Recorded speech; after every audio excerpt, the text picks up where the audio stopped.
Anyways, guys, this is definitely not the Sunday you would have thought. Again, would be one of the later ones of the season, but we still have some big games to get through, and obviously a lot of playoff talk to talk about. Also, a lot of teams vying for that #1 pick. So, with all that said, let's get these predictions going.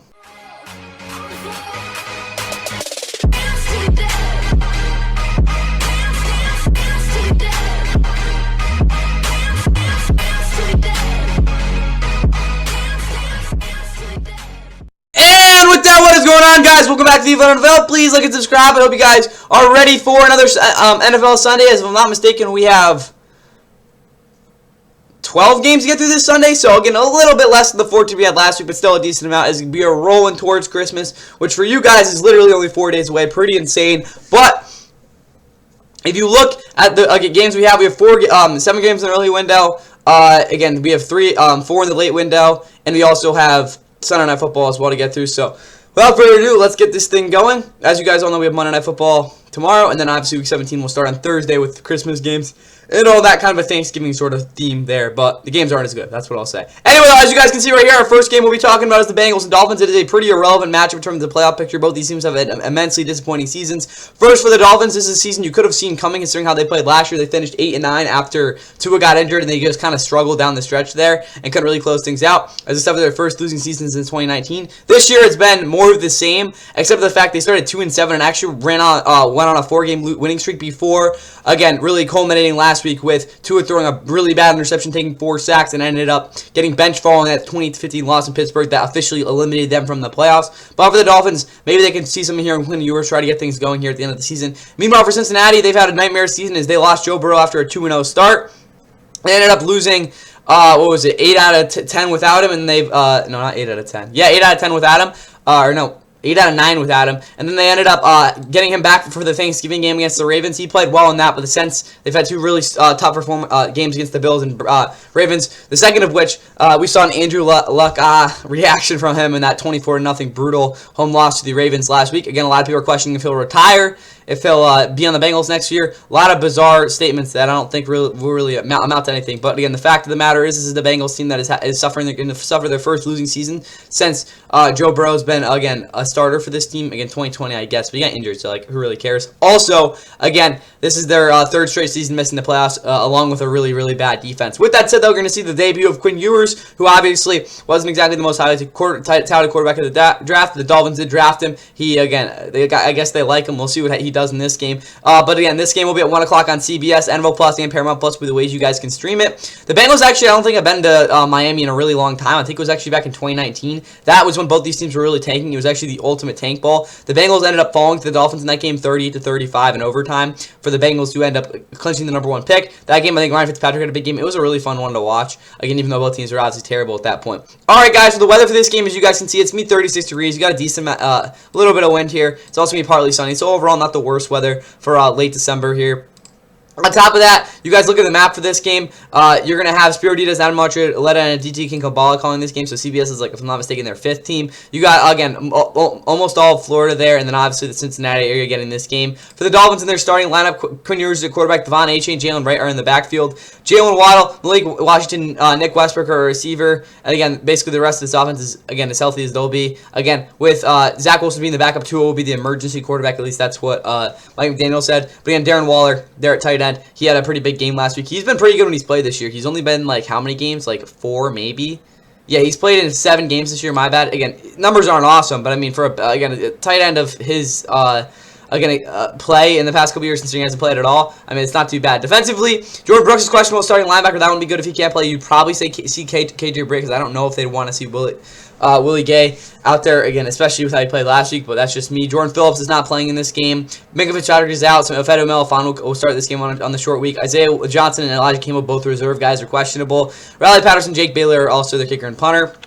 For the Bengals, you look at what's going on with them. Joe Burrow's the quarterback. Chase Brown, Samaje Perine in the backfield. T. Higgins is questionable. Charlie Jones is not playing. Noah Fant is also not playing, so Mike Gesicki will start. And again, everyone else is healthy. Their O-line is pretty much good to go. Joseph Ossai's out. Shamar Stewart will finally be back. I'll be watching a lot of him in this game. That's probably, I'm not gonna lie, guys. Probably the only guys in this Bengals defense. Outside of some other guys, but we're gonna talk about like contract stuff and free agency that I'm really gonna be watching again deeply there. BJ Hill's questionable. Linebackers are basically good to go. 2 rookies that have actually had pretty decent seasons. Their secondary is healthy. Outside of Jalen Davis, bro, what are we doing there? PJ Jules, I didn't even know he was on this team. He's questionable.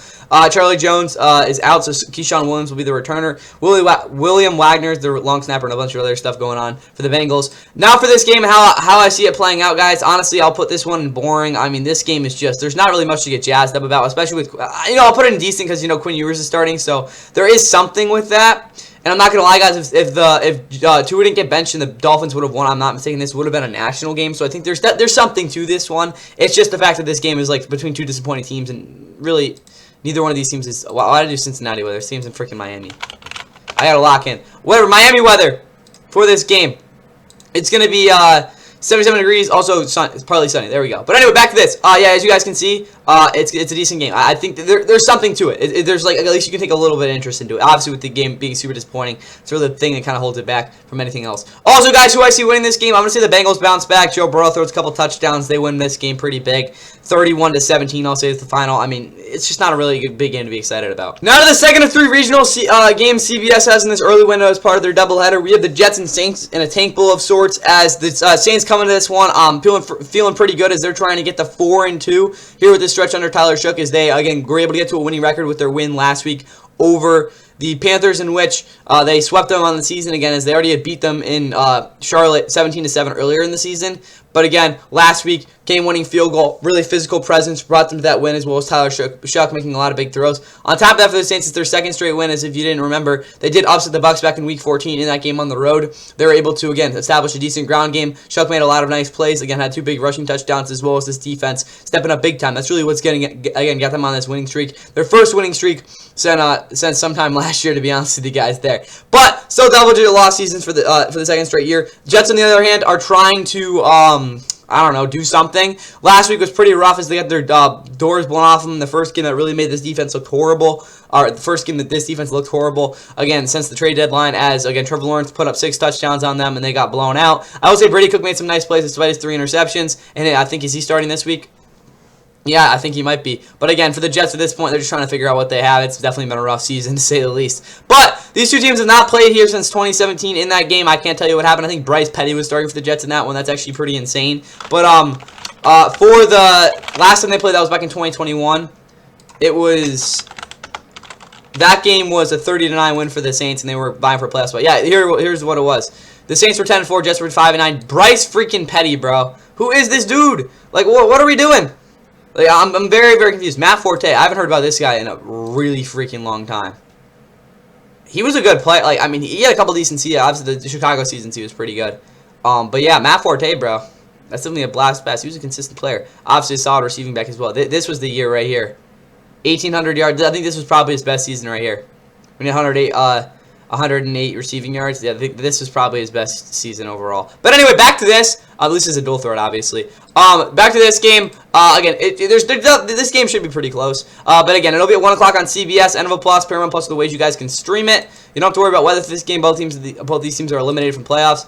From the playoffs. Jesus, I think the Jets need a lot to happen to get the #1 pick, but you never really know. Saints have already played themselves out of that contention, if I had to guess. Again, yellow on the map here. It's really not much at all of the country as you might have expected there. And for the Jets starting lineup, again, Tyrod Taylor's questionable, but I don't even know if they want to play him.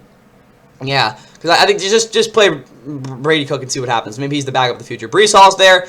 Receivers, Donnie Mitchell's really had fun here. John Mechie kind of fell off last week, but still, he's been a good player for them. Mason Taylor's out, who was their best offensive player last week. Jeremy Ruckert will start tight end. The offensive line is healthy, outside of Elijah Vera Tucker, who has basically missed 2 of the last four seasons as a rookie. Whatever, you get the point. Wait, let me think about this. Elijah Vera Tucker. Let's look at his starting long, because, I mean, like, rookie season, he tore his ACL. No, that wasn't. Yeah, he played. I forgot he was drafted in 2021. The year. Yeah, he was healthy as a rookie. 2022, 2023 got injured. 2024. Yeah, he hasn't played at all this year. So yeah, 2 of his 3 seasons. 3 of his 5 seasons, he's been injured the entire year. Back to this though. Defensively for them, Kiki Moaga, the rookie, had a rough week. He's out. Michael Walker, former Falcon All-Star. Eric Watts, former UConn man, is out for this game. The rest of the D-line's healthy. I expect him to get a lot of pressure. The rest of this defense is healthy. Nick Folks-Kirkiri, Austin McNamara is their punter. Moving over to the Saints. Alvin Kamara's out once again. I mean, yeah, it's just been a tough year for him. He doesn't even have 500 yards rushing. No, he doesn't even have that. It's been a tough year for him, bro. On top of that, though, Mason Tippett's questionable. Kevin Austin might get out there. Chris Olave, Dante Pettis, a receiver. We don't care about him. Cesar Ruiz is out, though. Xavier Truss is definitely going to get the start. Maybe they'll give Dylan Ryan. He's a better player, but we'll see. I can't pronounce this guy's name, but he looks cool. The rest of the defense is offensive line's healthy. For this defense, Nathan Shepard's questionable. But again, the rest of the defense is playing really well. We'll see how, that continues in this one. Charlie Smith, Kai Kruger, Ugo Amadi's their punt returner. Mason Tippett's questionable. We'll see what happens with that. And then also Zach Wood at long snapper. And for this game, I am putting this one in boring because it's an absolute tank pull. What else do you want me to put it? I mean, again, I think this game will be entertaining, but, realistically, guys, I'm not going to be like, oh, yeah, this game's better than Eagles Commanders. But, it's just not. It's that simple, even though, obviously, I think it's a better matchup than other tank bowls we could have. It's just, neither one of these teams are very good. For who actually wins this game, I'm going to say the Saints keep it rolling and win this one by double digits. We're going to say 31 to, no, not 31. We just did that with the last game. 28 to 17 Saints in this one.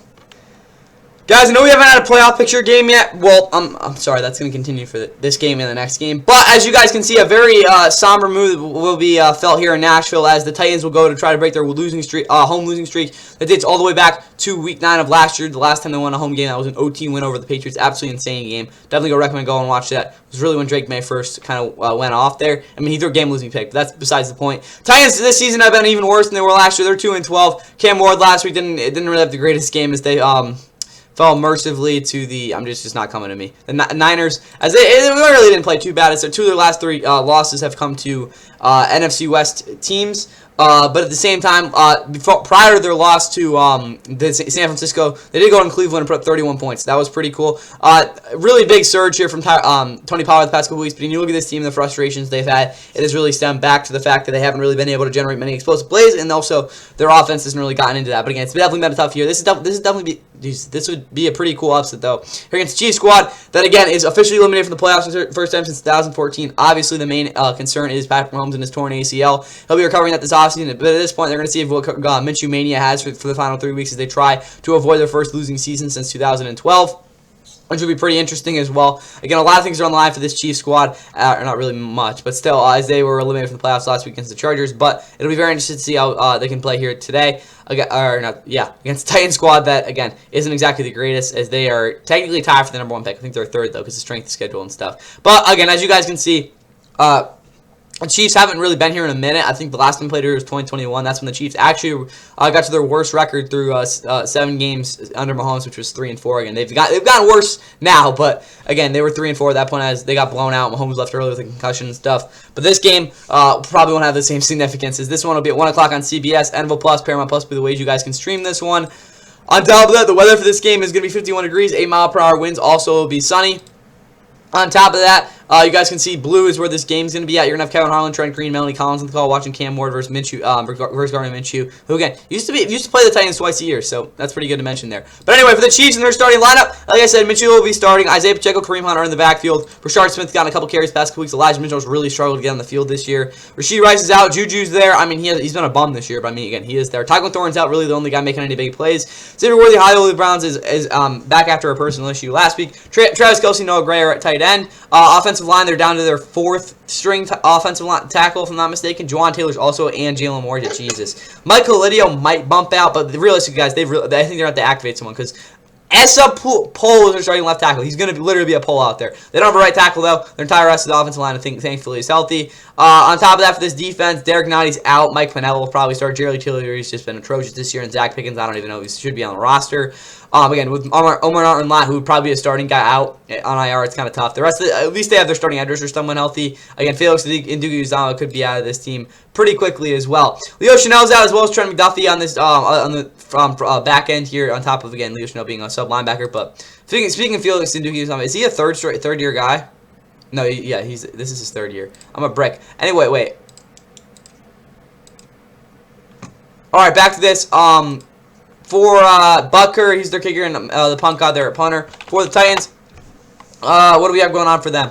Van Jefferson and Gunnar Heller are both questionable, but the rest of this Offense, outside of we already knew Calvin really had his fibula thing. Kevin Zeller is also questionable, but they're healthy outside of that. Again, look for Tony Pollard to have another big week. For this defense, Cedric Gray's out. Joe Becci will start. Arden Key could have got there with Jalen Harrell there as well. Jalen Armour Davis is questionable. Marcus Harris could get out there. Again, it's secondary. Again, you look at, again, a guy like Amount here, he's really the only guy here that's like somewhat competent. Again, Xavier Woods on IR is also a reason for that. Again, L'Jarius Sneed, who's had a pretty interesting season, again, is on IR. Joey Slye, Johnny Hecker, kicker and punter. And for this game, it is an absolute snooze fest. This game is going to suck. I don't know what else to tell you guys. It's just, like, all the like, any sort of significance just got deflated out of it, like, as quickly as possible prior to the season. And then, like, and you look at the Titans and just, it's just not a very good game they're going to be seeing. For who wins it, I'm going to say the Chiefs figure it out. I don't know, with the bad quarterback, it's going to be a lower scoring game. We're going to say, like, 21-16 or something. It's going to be somewhat okay. I said eventually we'd get to a game that has, again, significance in terms of the playoffs. That is not the case with this one. Again, trust me, the wait's almost over. But as you guys can see, we do have a team that's vying for the number one pick, and that actually has the number one pick right now with the Giants and their strength of schedule, as they will be hosting the Vikings in a big-time game, as both of these teams are already eliminated from the playoffs, but are definitely going to want to win this one. I mean, for the Giants, they're just going to kind of want to win a draft pick, so a loss would do a big favor for them here. But the Vikings at 6-8 coming this game on off of back-to-back wins against NFC East opponents. They've already beaten, again, they lost the Eagles back in week, was it 7? Against, yeah, 28-22. But again, the past two, their other two, this is again their last game against an NFC team. The last two they've won, then blew out the Commanders, 31-0. Again, a big game from J.J. McCarthy to really bounce back there. They needed that one badly in week 14, my bad. Then last week they basically eliminated the Cowboys from the playoffs. They might already be eliminated by the time you guys are watching this. With that 34-26 Sunday night win in which J.J. played pretty well overall. As again, they got their second straight win. This is a team that has only won 3. Has really had a tough year, as they've had some bad stretches for sure. But coming into this game, they're looking to, you know, clear out the year strong and maybe, just maybe, have a winning record as you look at their last 2 games following this one. They have the Lions next week on Christmas on a short week, and then they have the Packers to end the season, which would be pretty funny if they like eliminated them from the playoffs or something. Who knows? Giants, like I said, they're really struggling this year. They've lost what is it now? 8 straight games. Again, Jackson Dart has had a pretty decent rookie year overall, even though had a lot of hits and a lot of concussions and stuff. He's played pretty well. Last week wasn't really anything different, as again, despite a couple mistakes, they were able to almost beat the Commanders. They were 29-21, but they ended up falling in that one to a team that realistically is a better team. But still, this is a Giants team that's really struggled again with Neighbors and Scatterbo out. That was really what can kind of reel the season off. But at the same time, this is a team that needs a lot of work. And again, they're definitely looking at the offseason. This game really just trying to see who can actually play ball. But again, the Vikings were here just last year. It was kick off the season. That was really the Sam Darnold like breakout game of sorts. They knocked them off 20-10. It was a really rough game to watch. This one though will be at 1 o'clock on Fox. And you can stream it on Fox 1. Weather for this game, it's going to be 43 degrees. Again, a decent amount of wind at 14 miles per hour and also partly sunny. So overall, not terrible weather for MetLife at this point in the year. Who's actually announcing this game?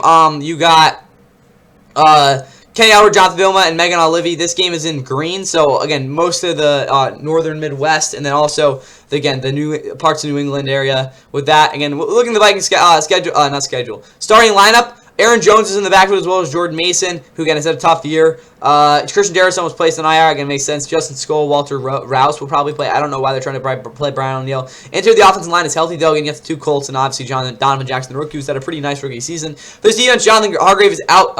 Tyrion Ingram Dawkins will probably start. Linebackers are healthy. Austin Keys is questionable. Secondary is good. Obviously, Isaiah Rodgers. He had that game against Cincinnati. And yeah, Will Reichard and Ryan Wright to round things out there. Enough of the Giants. And see what they have going on. On offense, no one's actually injured that we already didn't know was injured, so at least they have some continuity there. But obviously the biggest need for them right now is at receiver. Defensively, Raheem Nunez-Roches is out. Abdul Carter will start once again after his best week of the season. Dexter Lawrence is kind of a down year. Roy Robertson-Harris, Brian Burns are obviously solid players. More of Brian Burns than Roy Robertson-Harris. Kayvon Thibodeau's out. Chauncey Golston will start. DFF, Dimitri Fanagan-Fowles, who plays a lot, is questionable.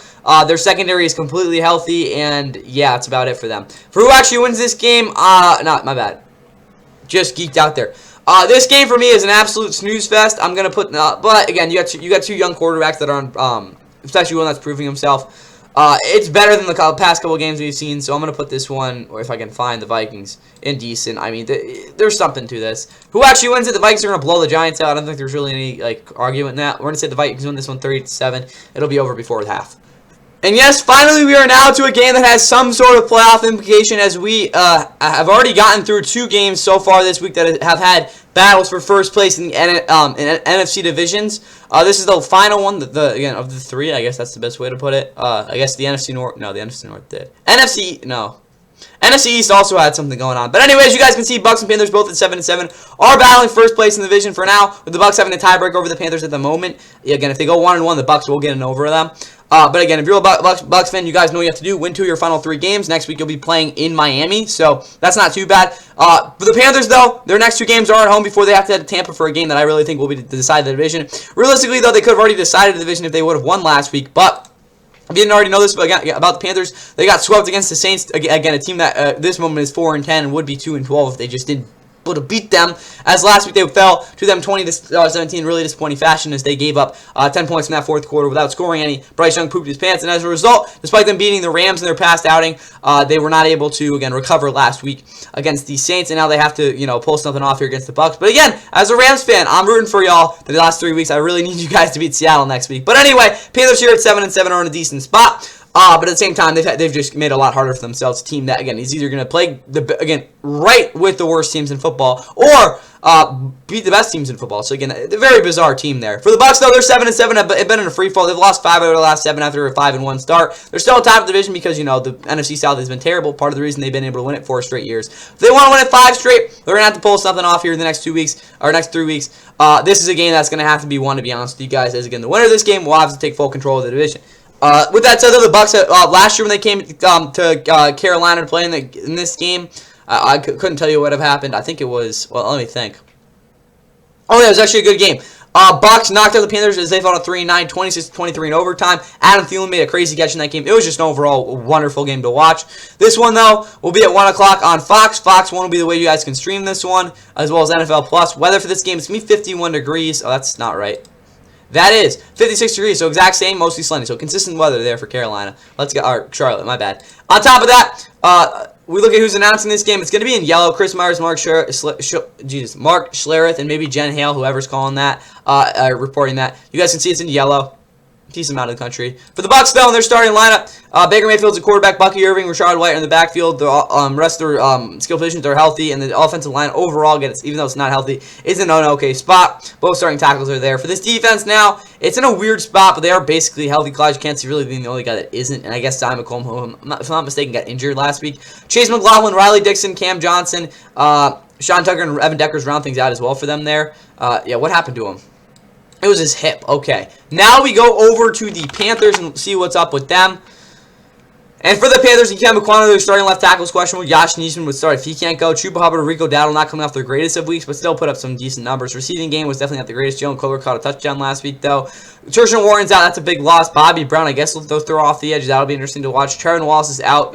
Claude and Cheris will start. G.J. Wano, though, and Prince Newman obviously are going to get out there a lot off the edge. And obviously the secondary is healthy with Ryan Fitzgerald, the kicker, and Sam Martin, punter. Definitely look for... where is he? J.C. Horn had a bounce back week after kind of a rough outing last week against Chris Olave. But on top of that, how good this game is, I'm going to put it in entertaining. It's not exactly a must-watch, but for its significance, it kind of is. I'm going to put it here, though, because realistically, it's not the greatest of games to watch. But I'm going to be honest, guys, there's significance to it. It's going to be important no matter what happens. And now we look over to, again, who I actually see winning this game. Again, I need to see this Panthers team start to win games. The thing about them is they're playing 3 at least legitimate-ish teams the last 3 weeks. Again, look at the Bucks here. They're going to have to step themselves up, and they have been able to do that, again, other than the Niners game back in Week 12 against these teams this season. So I want to see the Panthers pull off this upset of sorts here against the Bucks team that, again, should in all likelihood win this game. But again, when you go to Charlotte here, it has not been a good sight for a lot of teams this year. So I'm going to see the Panthers win this one 20-7. I'm going to see the Bucks offense really struggles in this game. And again, the Panthers really send a message that they're the best team in this division. But with that said, we have 2 national games to get to, so let's get right into them. Now on to our first of 3 national games outside of Sunday Night Football, which we will be getting into. Again, the 2 in the early window. Again, Fox's featured game this week. Again, they already had 2 games featured, again, yesterday for the Saturday games, or whenever you guys were watching this. So, I mean, it's kind of confusing, get the point. Their top 2 announcing crews are calling that. So, again, their third team, I guess, whatever they're doing, it's kind of confusing. They'll be calling this game. It is Fox's featured game here on Sunday. As Justin Herbert and the Chargers will be headed into Dallas taking on a Cowboys team that, again, probably will be eliminated from the playoffs at this point, but at the same time, they're trying to deny the Chargers of a shot of bigger aspirations in their playoff picture. But for this Cowboys team, they really blew their shot at doing anything in the playoffs really the past 2 weeks, as their defense has completely gone off the rails, as they ended up giving up 44 against Detroit back in Week 14 on that Thursday nighter, which was huge for the playoff picture. And then this past week, they blew it against the Vikings, losing 34-26. On top of the fact that really Dak and that entire Cowboys offense really didn't get enough going in that one, as it's really been, again, a mark of a very inconsistent season for them, despite with them being at 6-6-1 again after the Thanksgiving game.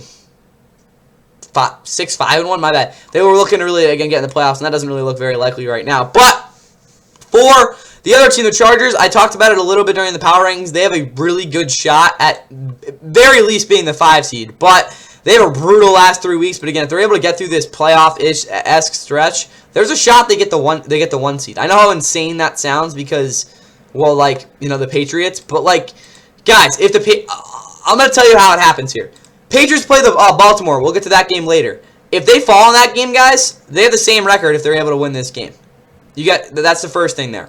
Also, again, this is really the only way that the Chargers are going to be able to get in, or really make something happen here. The Broncos, who already, again, I understand they're 2 games ahead of the Chargers. They win this game. Again, this really doesn't matter. Again, especially with who the Broncos play next week against the Chiefs. But again, if you're a Chargers fan, without having to think about Christmas too much, if the Broncos fall to Duval here in the later window, which again, we're going to be talking about in a little bit. The Chargers, again, if they're able to win this game, will be just a game back of the Broncos, and they play them in Week 18. Might I mind you, one of the 2 losses of the Chargers this season, Broncos this season, again, as they've won 11 straight games, was to the Chargers. So, again, they play them in Week 18. So, if they're able to win that Week 18 game, not only will they have the same record, but the Chargers will have the tiebreaker and be able to overtake them.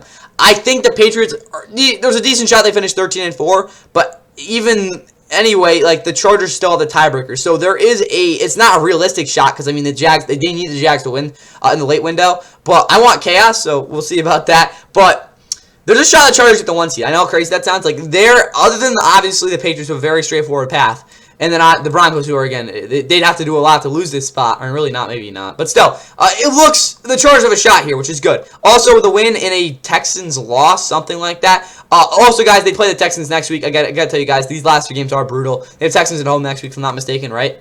Yeah.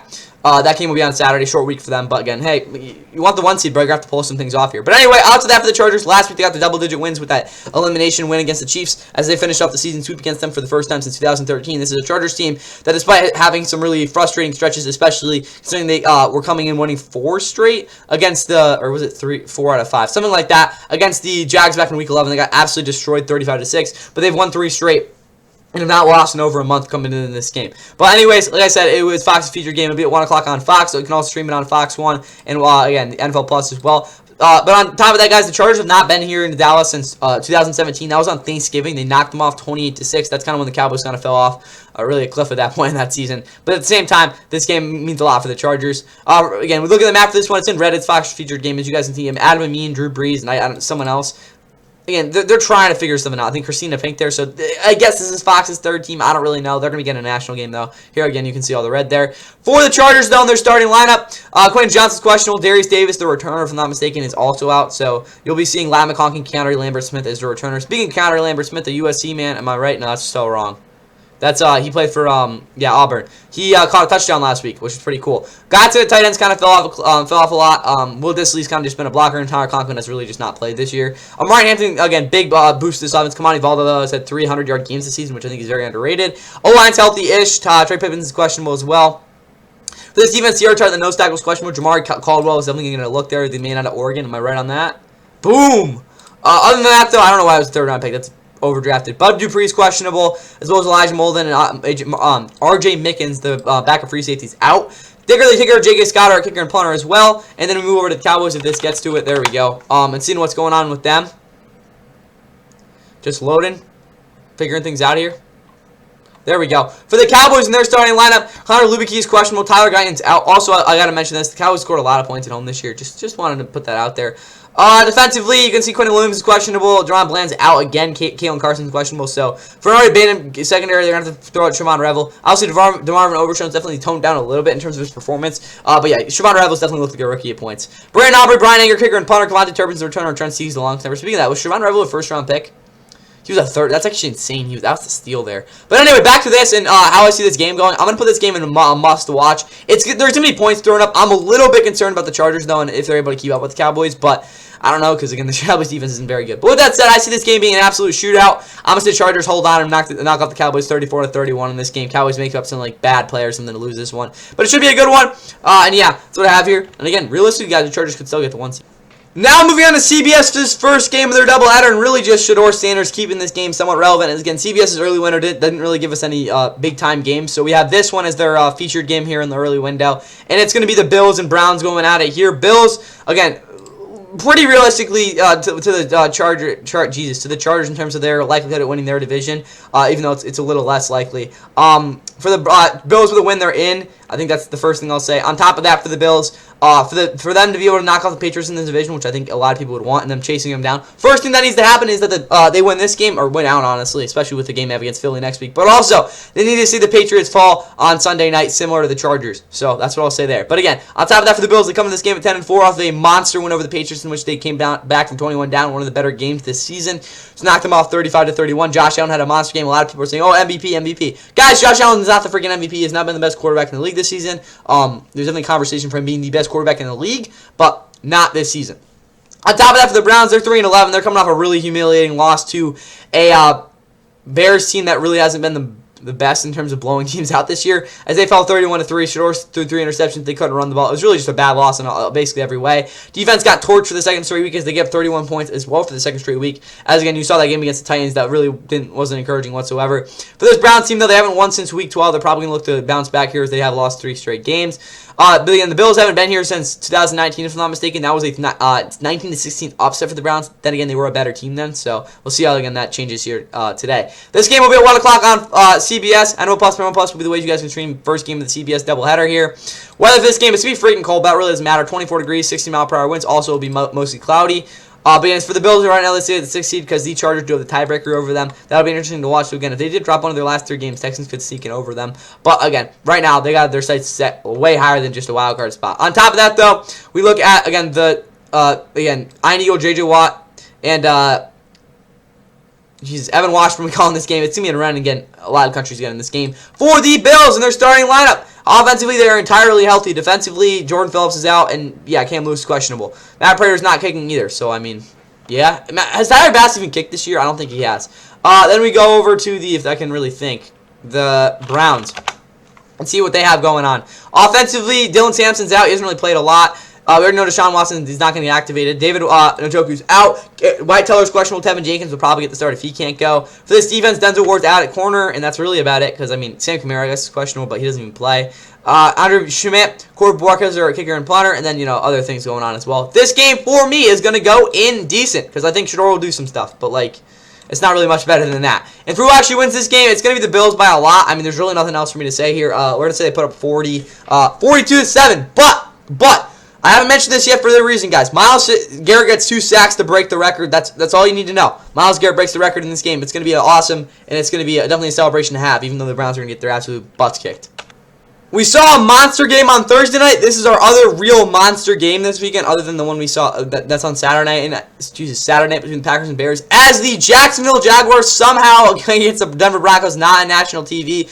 Me personally, I think Fox should have just gave this one the priority. But again, they had a weird thing going on this week, so I can't fault them too much. But as you guys can see, a monster match that isn't on national TV, as the Jacksonville Jaguars and Denver Broncos, currently the 1 and 3 seed in the AFC playoff picture at the moment, will be going at it. But for the Jags, you got to realize, guys, again, if they fall in this game, there's a chance that they're not leading the division after this week. But again, with a win, that would do a lot for them. Broncos, though, 12-2 or an 11-game winning streak, longest active streak in the NFL by a wide margin as they come into this one as the number 1 seed, and really the NFL as they have the best record. But after a monster win against the Packers last week, they're really, again, not trying to fall in this one. But again, like I said, there's still a shot the Chargers knock them off. So this is a game they cannot afford to lose. They're going to have to continue this win streak and just keep on rolling. But for the Broncos, like I said last week, monster win over the Packers, 34-26. Bo Nix threw 4 touchdowns on the Packers. First time since any quarterback had done that since 2023. Broncos, though, absolutely rolling right now. Jags, though, last week, Trevor Lawrence had a monster game, 6 touchdowns, again, in a 48-21. A win here would really cement themselves as a true contender in the AFC. I don't really know if they're that, but again, if you look at Liam Cohen, again, head coach of the year sort of, again, award thing, which, again, he's proven me wrong by a lot this season. Even though, again, the Jags, again, with Trevor Lawrence, really haven't played well against good teams this year overall. But, again, this is definitely a huge test for them. But, again, Liam Cohen, you look at how, again, Mike Vrabel blew that lead last week. This would definitely be a game to maybe put him a little higher in those conversations. But as I said earlier, the Jags have not played the Denver. I don't think I said that. Whatever, though. Jags have not played in Denver in really a minute. I don't think they've been here since maybe 2020. No, 2019. Yeah, there we go. Jags won that one 26-24. It was Minshew mania. Maybe we'll see some Trevor Lawrence mania in this one. But it'll be at 4:05 on Fox. Fox 1 and NFL Plus the ways you guys can stream this game because, again, Fox has the regional window. Also, guys, it's the second to last week this season we'll have a regional window, late afternoon regional window because, again, week 18 we have the same thing format we saw last week. But this game it'll be 59 degrees, sunny. Denver has given us generous weather the past 2 weeks. But as you guys can see, Jags are the 3 seed, Broncos are the 1 seed. But again, you look at this again, the Texans are only a game back at them, so you got to keep that in mind. And also, again, for the Broncos, they're technically a game up for the number 1 seed, which means if they did, in fact, win their next 2 games, they win this game, they can clinch the AFC on Christmas, which would be very similar to what the Chiefs actually did last year, because if you don't remember, the Chiefs, again, Christmas on a Wednesday, so they didn't even an extra day off plus their bye week going into the playoffs. So, again, basically, there's just, again, because, again, they had the Wednesday, and then they had the whole mini bye week. They didn't play in week 18, so that's another bye week. Then they had all of, again, that wild card round bye weeks. They literally had like almost nearly 3 weeks worth of bye or worth of rest there. So I mean, again, obviously with a standard again not having the Wednesday game and being on a Thursday. So again, 1 less day of rest, but very similar again. Basically 3 weeks of rest there for the Broncos if they're able to win this game, which would be pretty insane. Again, unless they can fall to the Chiefs or something. But that's crazy to talk about there. As you guys can see for this game, if we go back up, no, there we go, right there. Jesus, it's going to be in blue. Pretty decent amount of country getting this game. I like the thing in this part of it is getting it. It's going to be Kevin Kluger, Daryl Johnson, and, what's her name? Laura Oakman, there we go. But anyway, for the Jags in their starting lineup, Brashard Tune, the backups out, Quentin Allen will probably get a lot of physical carries in this one. No Diddy, but the rest of this offensive line is healthy. Not offensive line. The rest of this offense is healthy. Defensively, Danny Strigau is out, but, like, other than that, I mean, they're about ready to go. Cam Little, Logan kicker and punter as well. For the Broncos, and what they have going on offensively, they're completely healthy. Defensively, Justin Strnad is out, but other than that, they're healthy. Again, the biggest thing for this Broncos defense is, again, how are they going to, affect Trevor Lawrence in this one? We'll let Jeremy Crawshaw, kicker and punter, Marvin Mims, and Tyler Beatty are the returners with Mitchell Farabani at long snapper. Now, we look at where I see this game at in terms of, again, how good it is. It's one of the games of the week. It kind of has to be honest with you guys. This is just, again, it's 2 of the 3 best teams in the AFC in terms of seeds. Like, I got to give this one its respect. Now, for who actually winning this one, the Jags upsetting them here. This is the first time Trevor Lawrence really takes a step to proving himself to be a really good quarterback. It's going to be close. I expect the Broncos get a lot of pressure, but I don't think that's always going to amount to a lot. I'm going to say the Jags win this one 32-29. Bo Nix makes a couple crucial mistakes that ends up losing this game for them. But again, I just want to see some madness going on. So, yeah, give me the Jags in this one 32-29. Yeah. If you guys ask me what game I would be watching this Sunday, again, this would probably be the least one you're expecting, but this is a game I'll actually be watching because I'm going to be watching the Falcons, bro. The Rams, obviously, insane loss on Thursday night, but we'll be seeing...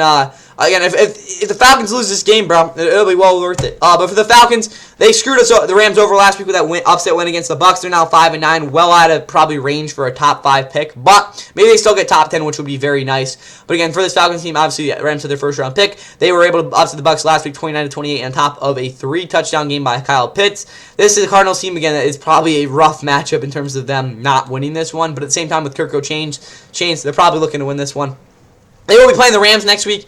Maybe with a 6-9 record, as the Rams are really going to need to win that one again, as they have a Monday nighter. And then week 18 they play the Saints. So yeah, again, it's not the. I mean, there's definitely it could definitely be worse in terms of again their losing probability, but losing probability. There we go. But again, always could be better. Meanwhile, for the Cardinals, they're 3-11. They've lost 11 out of their last 12 games. They look like the most miserable team in the league right now. Despite Jacoby Brissett throwing a lot of putting up those garbage time numbers, this is just a team that has not been competitive ever since their win against the Cowboys back in Week 9. But at the same time, maybe they do something. I don't know. They've lost, 6 straight games. Please, bro, show some sign of life. Their entire defense, though, is cooked, though. That's what I'll say there. And John, again, will probably be well out of his job by the time the season ends. But Falcons and the Cardinals have not played each other since 2023. They were actually involved in 2 really close games in 2022 and 2023 because they played at a Tank Bowl in Week 17 of 2022. The Falcons knocked off the Cardinals in that game 2019. Then they played in week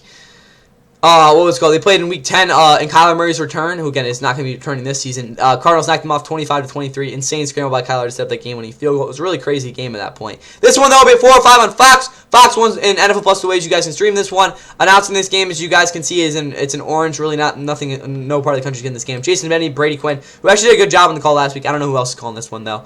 On top of that, you guys can see with the Falcons starting lineup, Drake London's questionable defensively. I mean, you got a lot of guys injured. Brandon Dorlus, he's played a lot. He's not a lot. A decent amount was questionable. James Pierce is also questionable off the edge.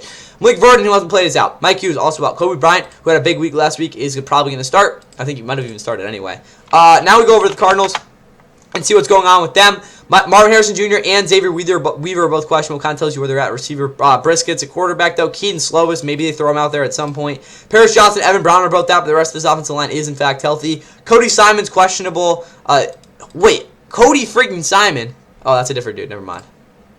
Forget about that. Jalen Thompson, Max Mellon are both out. I'm shocked Buda Baker isn't off this team at this point. Dayton Taylor Demerson is questionable. Darren Hall is also out. And then, Xavier Worthy's questionable. Chad Ryland and Xavier Weaver, not Xavier Worthy. Xavier Weaver. There we go. Matt Hofstra, punter, but who really cares? This game is probably the worst game of the week, if I'm being honest with you guys. This game, there's really nothing to go for it. Who actually wins this one? I'm picking the Cardinals because I need them to win. They're going to put up points. That's really the only way they're going to win. 35-30. Yeah, something like that.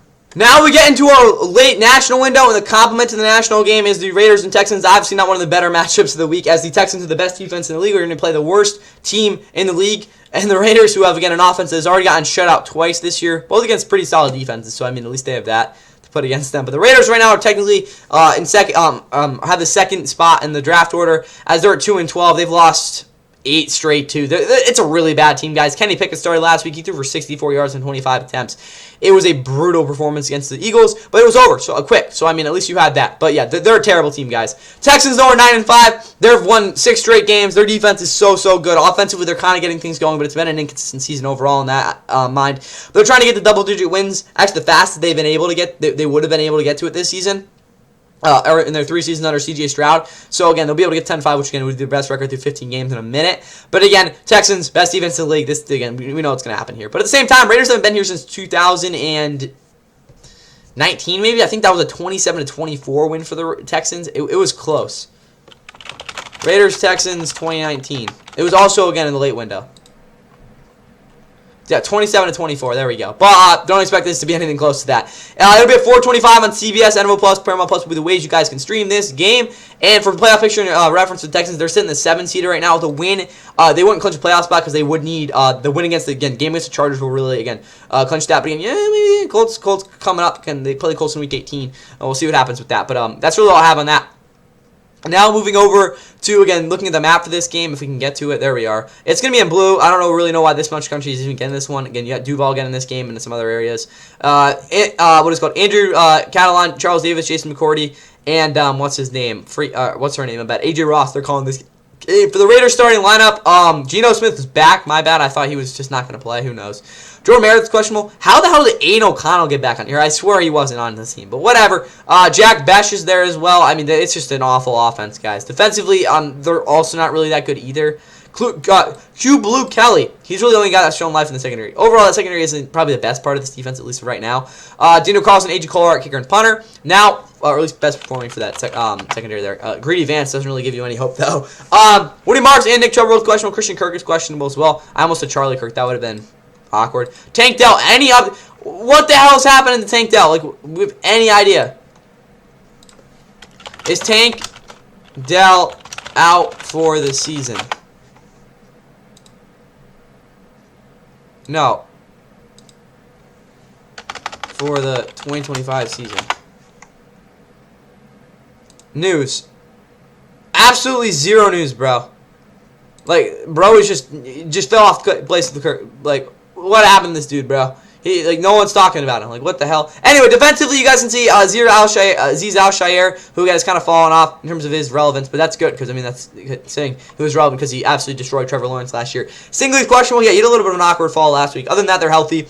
Baron Townsend, or kicker and punter, and some other random things. Now for this game, it's got to be the worst game this week, guys, just in terms of competitiveness. There we go. It's going to be bad. I'm going to say the Raiders put up points, but it's going to only be a field goal. Texans win this one 27-3. It's going to be, like, it's just not going to be a good game to watch.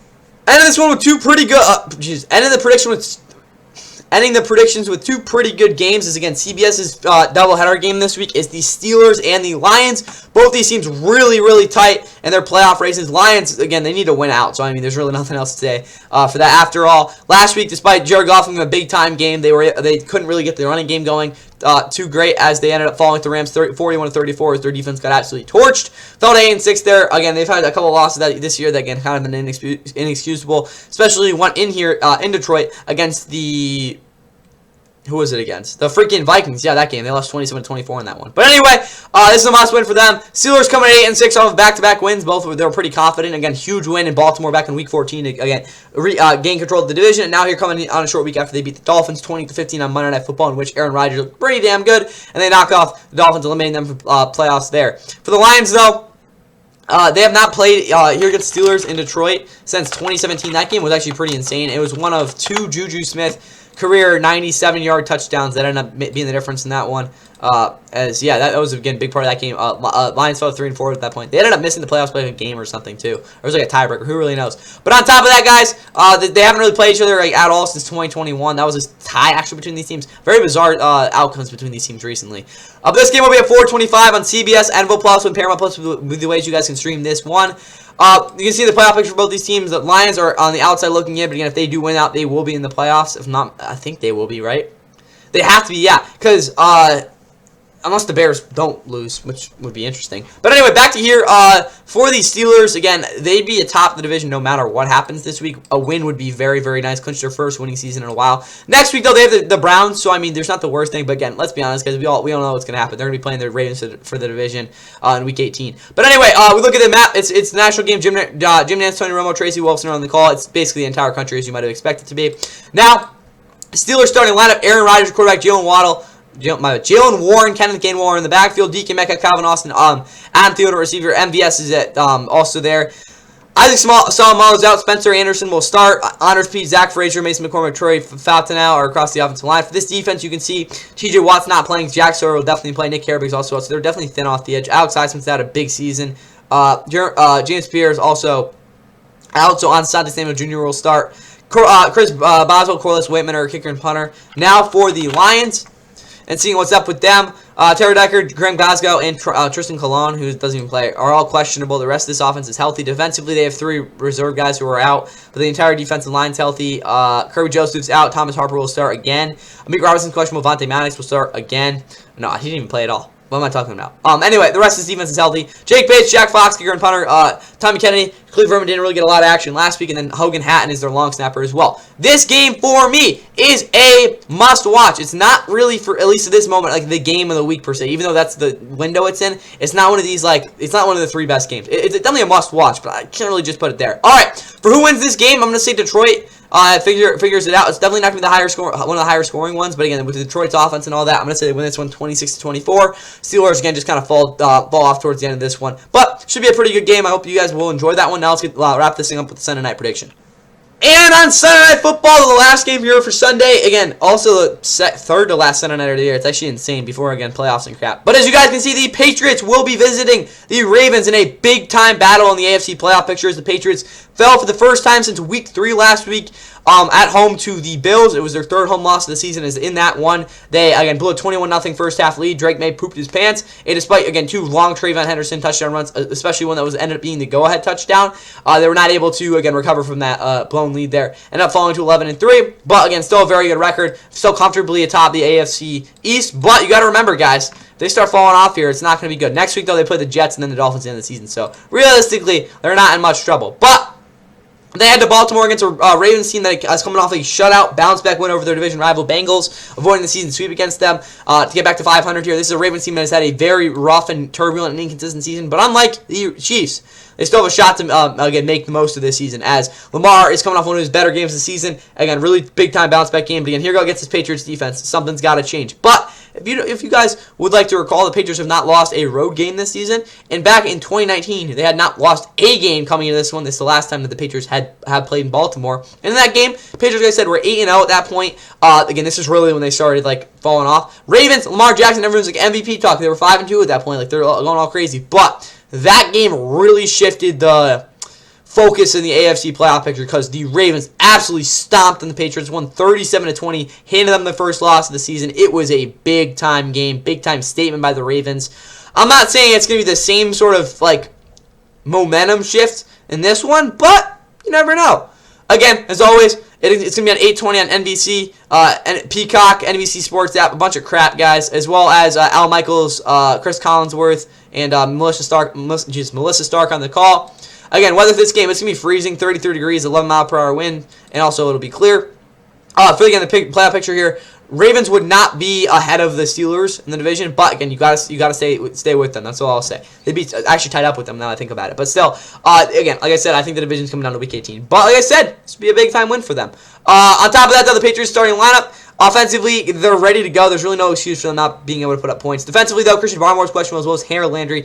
Rodgers playing out, that's a big issue. Jack Gibbons will start. Carlton Davis is also questionable along with Marcus Jones, two vital guys in that secondary. These injuries, I think, will definitely be concerning for them. Andre Borregals, what the hell, I don't even know how to pronounce his freaking name. Bryce Behringer is also a punter. Now we move over to the Ravens. And for what they have going on, Ronnie Stanley's questionable. Joseph Noteboom, I guess, would start if he can't go. Lamar, like I said, has not really had the greatest of performances this season. Again, the numbers don't look that bad, but, like, you know, you could definitely be doing better. Derrick Henry, Keaton Mitchell are in the backfield. Keaton Mitchell's really come on lately. Zay Flowers obviously has had a fine season.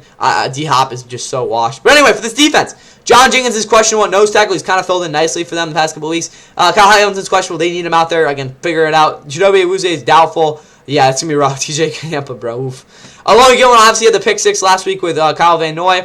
And you obviously have Nate Wiggins also at corner with Marlon Humphrey at nickelback. Tyler Loop, Jordan Stouter, kicker and punter. LeJonte Webster, Keaton Mitchell are the returners. And Nick Moore is the long snapper. And now for this game. For me, it's going to be a must watch. It's not a game of the week. It just isn't because, again, these three games are better. But it is a must-watch game. If you are not watching this Sunday nighter, I don't know what else you'll be doing. It's a game that I'm definitely going to prioritize. Now for what I see winning this game. Patriots, again, have not lost a road game this year. They've really been dominant on the road for most of the season as well.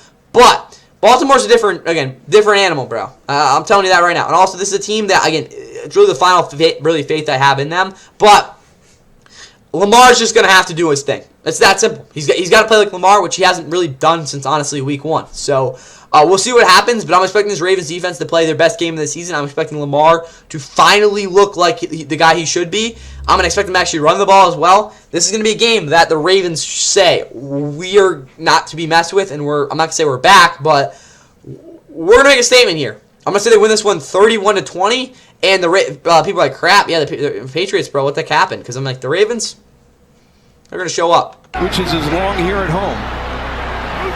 No timeouts. Right now it's a 58-yard try. Catch made. Can he get out of bounds? Ball's out! He caught it and lost it. And the Lions are on it. Trey Flowers back in the game after having left injured. Right place, right time. Unbelievable.